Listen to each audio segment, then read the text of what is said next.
kwenye ligi gani, kwa nini na kwa sababu gani? Sasa kwenye hiki kiwambo matokeo yameshawekwa. Haya ni matokeo ya siku ya Ijumaa, siku ya Jumamosi sawa na siku ya Jumapili kwenye mechi za ligi kuu ya England. Yani kwamba siku ya Ijumaa Leeds United wakawa ni wenye kuwafunga Nottingham mabao 3-1. Siku ya Jumamosi Manchester United, Manchester mpya, timu ambayo msimu kesho huenda ikacheza kwenye mashindano ya Champions League, ni kwamba wakawa ni wenye kuishinda Tottenham mabao 2-0. Bournemouth yake Moses Okech wakati huu haikwenda nyumbani na pointi 3 muhimu, lakini wakawa ni wenye kwenda nyumbani na pointi 1 baada ya kufungana bao 1-1 dhidi ya Aston Villa ambao wanashikilia ndani ya nafasi ya 3 kwenye msimamo wa ligi kuu ya England.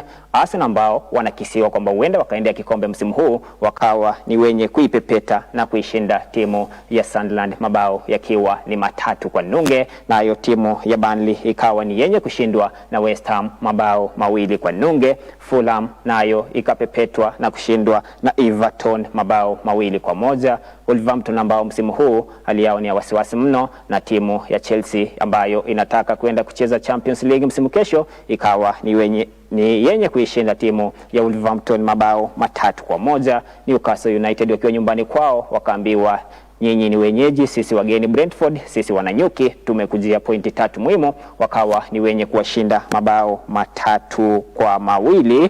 Alafu tukiacha mbali hiyo siku ya Jumamosi, tuingie kwenye siku ya Jumapili ambapo kulichezwa mechi 2 ama ngarambe 2 ama mitanange 2, na ni kwamba timu ya Brighton ikawa ni yenye kushindwa bao 1-0 dhidi ya Crystal Palace. Alafu timu ya Liverpool ambayo mashabiki wa Arsenal walikuwa wanaishabikia 100% kwamba wawe ni wenye kuwashikia Manchester City, lakini hilo halikutendeka.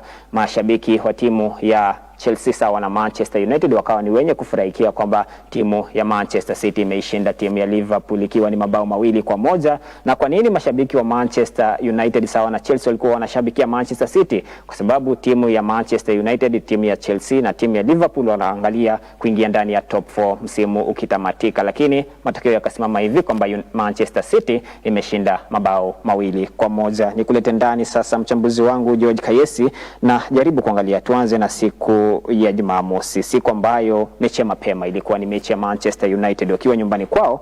Na hii Manchester United kwa sasa tuite timu ya ushindi, sababu wameendelea na msururu wa matokeo ya aina yake, msururu wa ushindi, kuifunga Tottenham mabao 2-0. Na baada ya ushindi huo Manchester United bado wakawa wako ndani ya top 4. Kwa sasa wako ndani ya nafasi ya 4 wakiwa na pointi zao 44.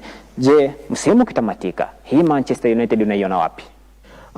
Timu hii ya kocha Michael Carrick ni lazima wamalize ndani ya timu 4 bora. Hawana sababu ya kukosa kumaliza nje ya timu 4 bora. Sababu ni kwa nini? Wanashiriki mechi 40 msimu mzima. Ndani ya ligi kuu mechi ni 38. Kombe la FA walishiriki mara moja, kombe la Carabao mara moja. Kwa hivyo tukipiga tu mahesabu ni kwamba timu hii ya kocha Michael Carrick msimu mzima wanashiriki tu mechi 40, tukilinganisha zile timu ambazo zinang'ang'ania kumaliza ndani ya timu 4 bora kama Chelsea, kama Manchester City, mwana Liverpool pale, mwana Aston Villa wako kwenye kombe la Champions League, Europa League pale, wana safari ndefu sana kabla ya msimu kukamilika. Kwa timu ya Manchester United wanastahili kufahamu kwamba they have to finish inside the top 4 pale, na ni wazi kwamba timu hii ya kocha Michael Carrick sasa hivi wanacheza vizuri. Hilo tuwezi kudanganya, ni kwamba sasa hivi timu ya Manchester United tukilinganisha zile enzi za kocha Ruben Amorim ni kwamba tunaona tofauti kubwa sana. Kocha Carrick amewabadilisha sana baadhi ya wachezaji pale, kama mchezaji Harry Maguire, mchezaji Kobe Mainoo, mchezaji Bruno Fernandes pale. Tunaona kwamba Bruno Fernandes anacheza kama yule star, yule world class player pale. Wakati wa kocha Ruben Amorim yule mchezaji Bruno viwango vyake vilikuwa chini sana, lakini sasa hivi tunaona kwamba kocha Carrick amebadilisha kikosi kizima cha timu ya Manchester United. Amekwisha mpiga Man City, amekwisha mpiga mwana Arsenal, amekwisha mpiga Tottenham, zile timu kubwa. Amesalia tu na Chelsea pale na timu ya Liverpool, na ninahisi kwamba kocha Carrick iwapo angefika mapema ndani ya kikosi hiki angekuwa ni mwenye kumpa sana kibarua kigumu mwana Arsenal, sababu kama angefika mapema gumzo sasa hivi ingekuwa tofauti. Hatungeshuhudia kwamba gumzo kwamba ligi ni ya timu ya Arsenal peke yake.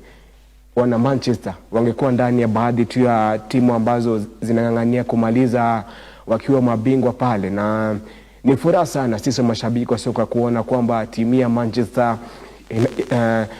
wameanza tu ile safari ya kurejea kwenye zile enzi za kocha Michael Ferguson. Dalili zipo pale, tunaona dalili ni wazi kwamba wakarejea kwenye zile enzi za kocha Michael Ferguson. Kwa hivyo kikubwa ni kwamba timu hii ya kocha Michael Carrick mbele ni kwema kwao, iwapo tu watasalia ndani ya mechi ambazo zimesalia pale kwenye ligi kuu, wakiwa ni wenye kujiandaa, wakiwa ni wenye kwenda kwenye kila mechi wakiwa tayari kuokota zote alama tatu tu, jinsi ambavyo tulishuhudia siku ya wikendi waliokota zote alama tatu dhidi ya timu ya Tottenham pale.